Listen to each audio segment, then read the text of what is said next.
There's a painful penalty for always trying to prove your point or to prove you're right. You may not even be aware that you're caught in a proving my point prison. Let's get into it.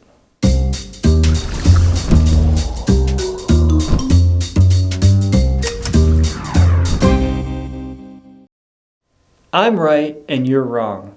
Do you ever find yourself defending your position, trying to prove your point or justify your rationale, or defend your actions on a daily basis? These actions can take many forms, such as commenting publicly, quarreling with friends or coworkers, or even your partner, or even arguing to yourself in your own head. It's exhausting, isn't it? Let's break this down into 3 simple questions so that we can clearly see the penalty or the trap inherent with this mode of thinking. Number 1, what do I really want? If you're like me, you go through a wide range of emotional states every day.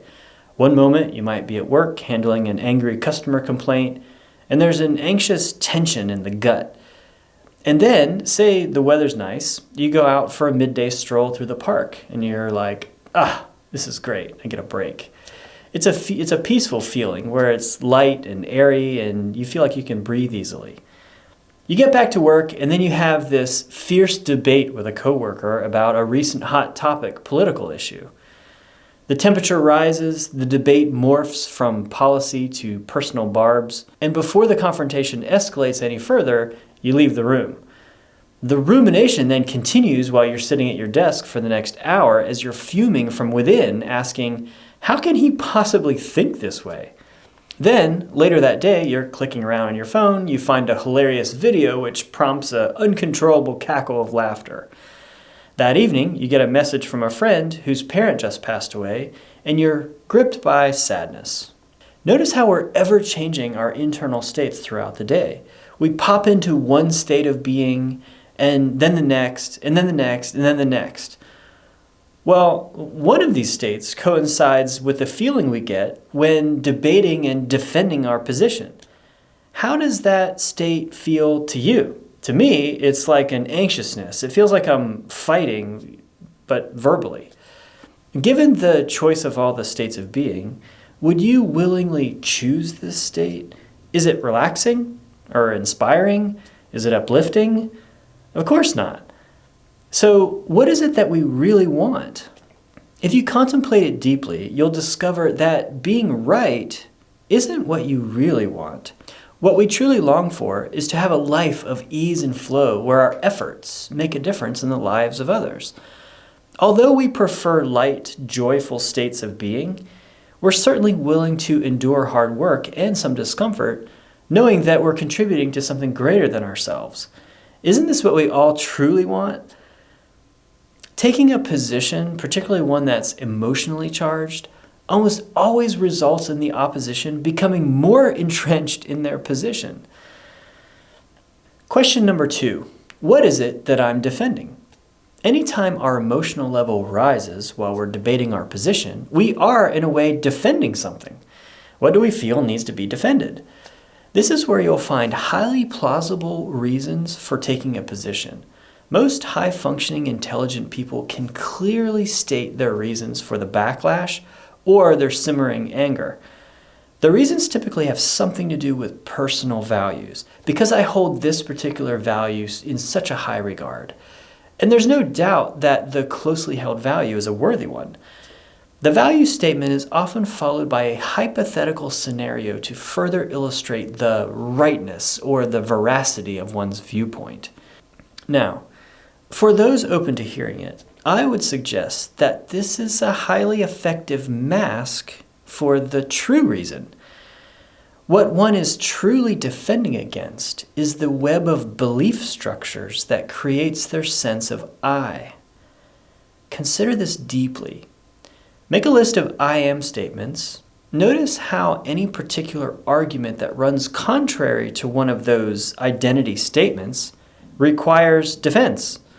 The deeper the belief held for one's identity, the more passionate the positional stance.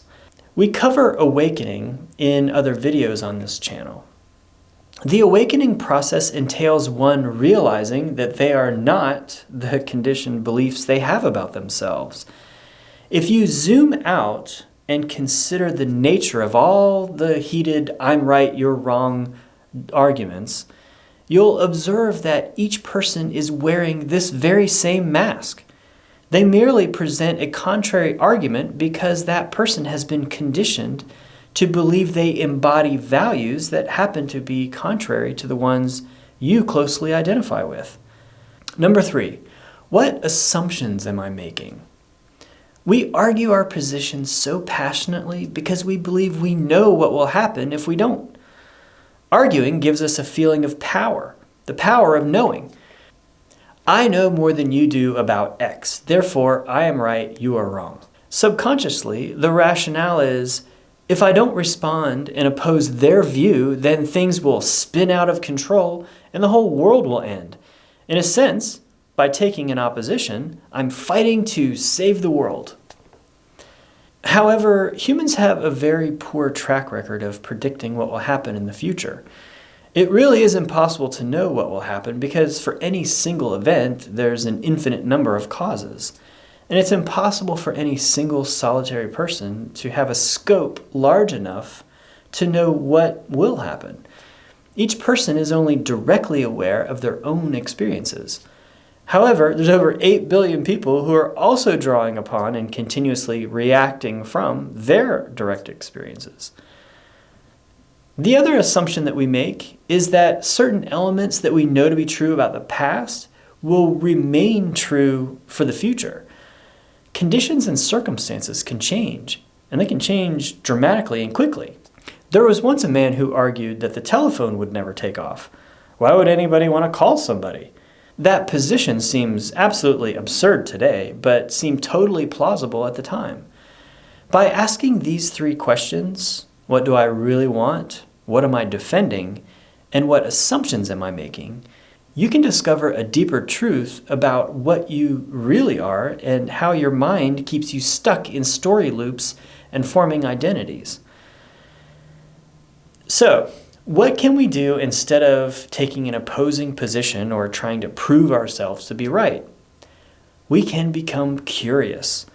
Ask questions about how that person came to hold the view that they do. Oddly enough, if you can establish rapport with someone so that they feel comfortable elaborating on their view, it may serve as helpful feedback for them. Your interest and inquiry into their viewpoint may open facets of their position they hadn't previously considered. When people are calm, they're naturally open to new ideas. We can take action. Leave the dry, pointless debate behind. Instead, find or create an actionable plan that supports people, causes, and movements that you deeply care for. Effective plans have steps, coordination, tasks, milestones, leadership, and resources.